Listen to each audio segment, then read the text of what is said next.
या संदर्भात सुप्रीम कोर्टाचा निर्णय झाल्यानंतर प्रचंड लोकांमध्ये प्रक्षोभ होताच। त्यानंतर आम्ही देशामध्ये गुगल फॉर्म व्हायरल केला आणि 48 तासामध्ये 2,04,421 लोकांनी हा हत्ती परत यावा यासाठी सहमती दाखवलेली आहे। आम्ही या सगळ्या फॉर्मचे प्रिंटआउट काढले, ते बॉक्समध्ये भरून सकाळी नांदणीला जाऊन महाराजांचा आशीर्वाद ऋतुराज पाटील आणि सगळ्या टीमने घेतला आणि आता आम्ही पोस्टात आणून ते महामहिम राष्ट्रपतींच्याकडे पाठवायचं काम करतोय। आमची विनंती आहे की यामध्ये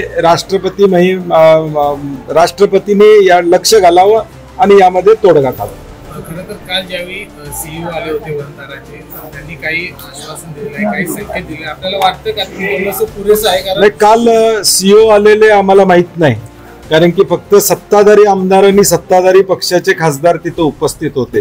त्यामुळे त्यांचं आणि सीईओचं बोलणं काय झालं, ऍग्रीमेंटला पोचले का, सेटलमेंट झाली का, हे आम्हाला काही माहित नाही। पालकमंत्र्यांचं स्टेटमेंट मी ऐकलं की कायदेशीर बाब आहे, ती कायदेशीर बाब होणार आहे अशा पद्धतीचं स्टेटमेंट आलं। तर मला वाटतं आता सत्ताधारी पक्षाचे काल आमदार आणि खासदार त्यामध्ये होते, त्यांनी भूमिका जाहीर केली पाहिजे की किती दिवसात हत्ती परत येणार आहे। लोकभावना आम्ही पोचवायचं, विरोधी पक्ष म्हणून लोकभावना आम्ही पोचवायचं काम केलेलं आहे। आता सत्ताधारी म्हणून कधी येणार आहे ते त्यांनी जाहीर करावं। नाही, मला कल्पना नाही। काल मी त्या बैठकीला काल नव्हतो, आम्हाला त्या बैठकीला बोलवलं नव्हतं, त्यामुळे तिथं काय घडलं काय नाही घडलं याच्यावर मी कॉमेंट देऊ शकणार नाही।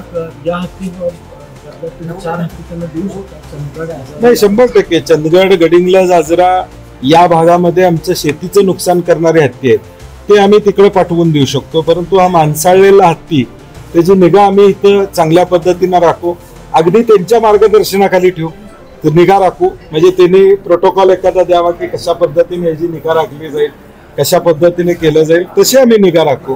परंतु हा धार्मिक विषय, हा पारंपरिक विषय आहे। विशेष करून जैन समाजाबद्दल एक वातावरण असं निर्माण झालं की 14,000 गौशाळा जैन समाज देशभर आणि जगभर चालवतो आणि एक हत्ती सांभाळू शकत नाही का समाज, असं कारण नसताना एक वातावरण झालंय। आणि म्हणून आम्ही सगळ्यांनी मिळून हा हत्ती परत समाजाकडे यावा अशी अपेक्षा ठेवतो।